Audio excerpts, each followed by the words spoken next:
Well, good morning. It's Wednesday, June 18th, and I am in Yellowstone. I got here yesterday afternoon. I got set up. I took a ride into West Yellowstone. I wanted to check that out, see what that looked like. The gas prices look pretty good there. It was only $3.59. I thought it would be more than that.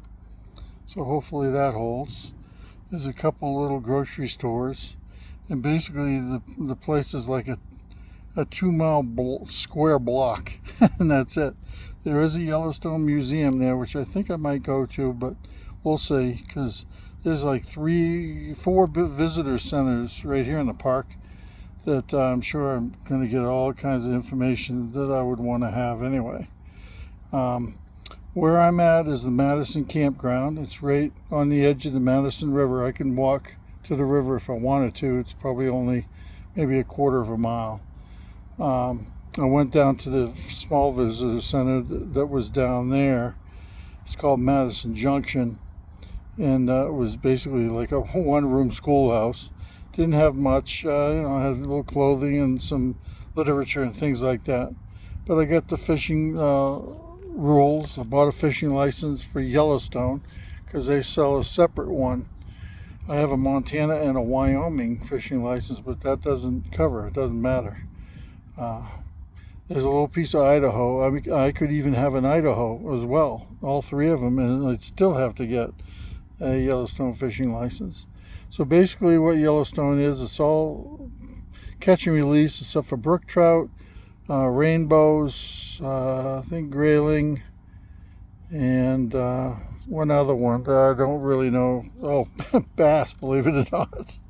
And if you catch any lake trout in Yellowstone Lake, kill them. They don't. They just say kill them. Make sure you don't leave the entrails or the fish or anything like that, because it will attract bears. But they want them gone. They're taking 200,000 and gill netting them out of there every year.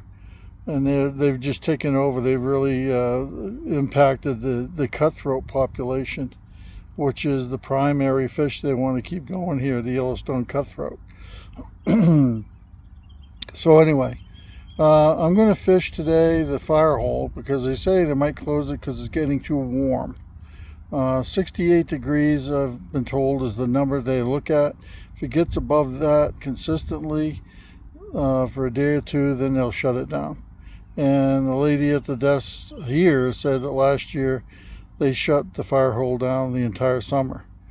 I think it was they shut it down July 1st, and that was it for the fire hole. So I'm going to go over there and hopefully I'll be able to wet a line.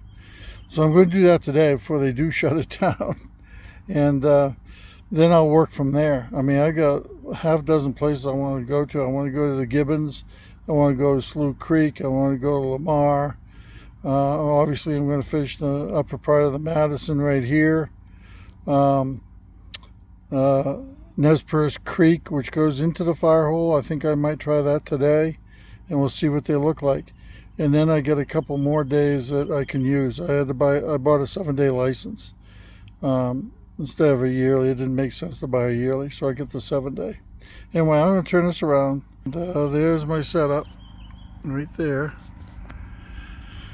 Trailer, boy, I'm starting to get some stickers now. Look at that. That's pretty good. I got a small Yellowstone on there, but if there's a better one in the visitor center, I'll get them. And then there, it looks like my trailer is hooked to my truck, but it's not. I parked real close. I don't have a lot of room, and there are trees right here, so my solar isn't going to be that great. Anyway, so I just thought everything would be good with that.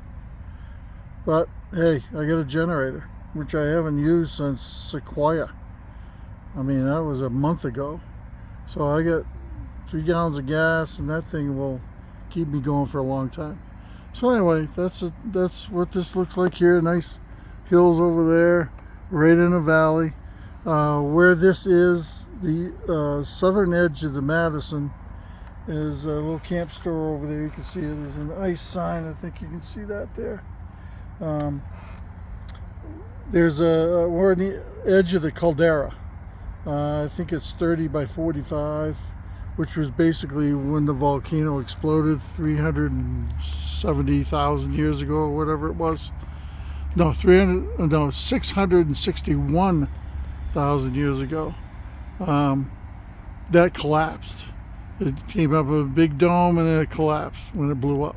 But yeah, so we're right on the edge of that. Okay. Take care. I'll send you more. Bye.